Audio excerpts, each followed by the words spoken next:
Most years, Easter comes to us with pastel colors and familiar traditions. We look forward to hunting for eggs out in the yard or enjoying a big afternoon meal with family and friends, and of course revisiting that ancient story of Easter morning. But this year, Easter arrives in a different way, maybe from a different angle or in a new light. The theologian Walter Brueggemann says that if you read the Jewish texts of the Psalms, you can divide them into three different kinds. He says there are Psalms of orientation, which describe a world that's familiar and normal.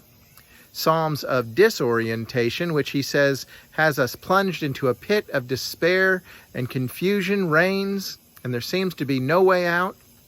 And then he says there are Psalms of reorientation, in which we are lifted up out of that pit and see the world anew as if for the first time, suffused and saturated in holy beauty. He says it's not just the Psalms that we can see in this way, but also phases in our lives. And if that's so, it may be that we find ourselves newly disoriented.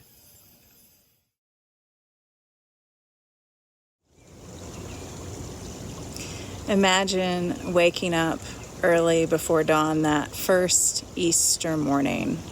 Those who loved Jesus, who called him teacher, could hardly believe their great loss. They knew the domination of the Roman Empire. They had seen other crucifixions and grieved other losses, but it wasn't supposed to happen to him. Jesus' death was unthinkable. And by unthinkable, I mean those things that we can't quite look at rationally. We can't quite look at it head on. Both the terrible and the beautiful can at times be unthinkable. It's those experiences we have and wonder, did that really happen? So Mary and the other disciples were left wondering, how could it be that he is gone when just a few days ago all seemed hopeful and triumphant? A healer and a liberator was entering Jerusalem, the embodiment of their hope.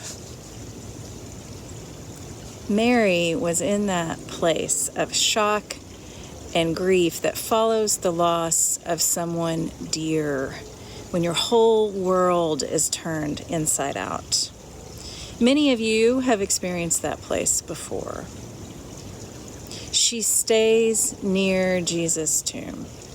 She weeps and she grieves and she wants to care for his body, as was the custom. But to her surprise, he's not there, or at least his body isn't. And now it's even more disorienting. She can't even do the ritual she's supposed to be doing. What in the world is happening? What we are living through right now is also unthinkable in its own way. None of us have ever lived through a global pandemic. We thought it was a thing of the past.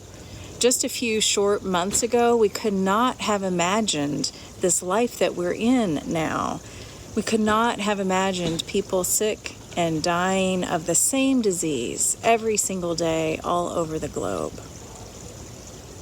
We could not have imagined that we would have lived through 4 weeks of physical distancing from people that we love, 4 weeks of schools closed, 4 weeks of wearing gloves and masks when we go out to the grocery store, 4 weeks of businesses being shuttered and people out of work more and more every day. In this time of grief, we can't even gather in person for our grounding rituals of comfort. In this time of disorientation, we realize that nothing will ever be the same again. To think that we will be the same again is to deny the depth of the losses we have experienced. The women in the gospel stories of Jesus' death had that wisdom, the wisdom to not deny the depth of the loss, the wisdom to stay, to not run away, to stay and to weep, to grieve, to remember. when our hearts and our sense of reality is broken open, broken wide open, perhaps this is the time when we are most able to hear and to heed love's call.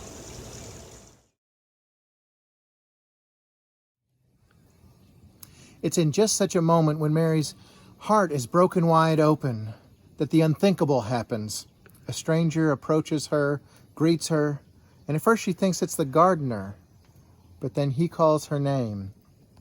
And it's like she wakes up for the first time. "Teacher," she cries. She knows it is Jesus. Maybe you know what it's like in that moment when love calls your name. Maybe it was for you a moment of falling in love or falling back in love after a very long time, or maybe it was that afternoon at the out by the lake in the woods, or maybe that time when someone at church sang a song and you were reminded that we're never alone. Ornithologists who study the Australian zebra finch have found a strange thing. They listened to the mother zebra finch singing and have seen that in warmer years she will sing to her eggs in a particular way, and in cooler years she'll sing in a different way. And depending on her song, the baby zebra finches will grow to a particular size in their lives. This is what love is like. This is the nature of the divine, responsive and adaptive, calling into our lives with particular purpose in a particular way, so that we are prepared to engage life at a particular moment with our particular gifts. What is it that love is singing to you today? What invitation is love putting out, hoping you will say yes? When love calls your name, what would it be to wake up as if for the first time, to see yourself in the same surroundings and just the same mess, but to see it anew, to know yourself as transformed, as beloved, as a vessel of the divine?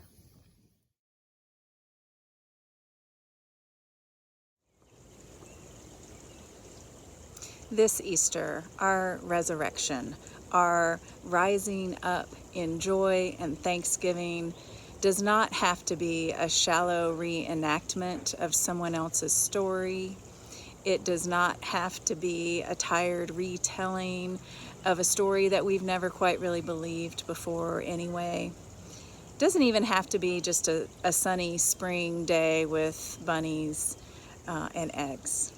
This Easter, we find ourselves living in a new world with new meanings. Out of the confusion and the grief and the fear of this time, love yet calls each one of us by our names, turns our heads and our hearts towards what is ours to do, reorients us to what is our purpose in this time and in this place. We won't be going back to the way things were, because we have been changed along with the world.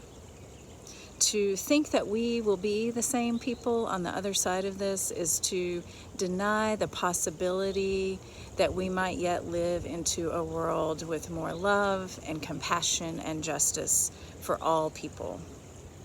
When love calls us, each one of us individually, perhaps we know in our bones that we must rely on one another for our safety. And so we stay apart and yet stay more connected in some ways than we ever have been before. And we do things like make our own masks to protect the healthcare workers. And we send our money to support those laid off workers. And we do the grocery shopping for the neighbors. And we ask the elected officials, we demand that the elected officials let people out of the jails and the detention centers so that they may have a chance at life. And we make our concerts and our classes free for everyone. We share what we have with those in need. When love calls us, perhaps we can slow down. We don't have to rush around doing all the things, buying all the things, trying to be all the things. We can let others help us. We can be the people love calls us to be. And when love calls us, perhaps we are able to see that despite the deep inequities and disparities in our country, there actually is enough food, enough work, enough rest, enough housing, enough income, enough health care for all. And we know we are the ones to make it true. When love calls us, even in the midst of the terrible unthinkable, may we know more deeply than ever how we are meant to rise up. Powerful and unafraid, we rise up over and over and over again for each other and in the service of life. This Easter, may we rise with joy, called by name, by a love that never leaves us, called to our new purpose in this world. May it be so. Amen.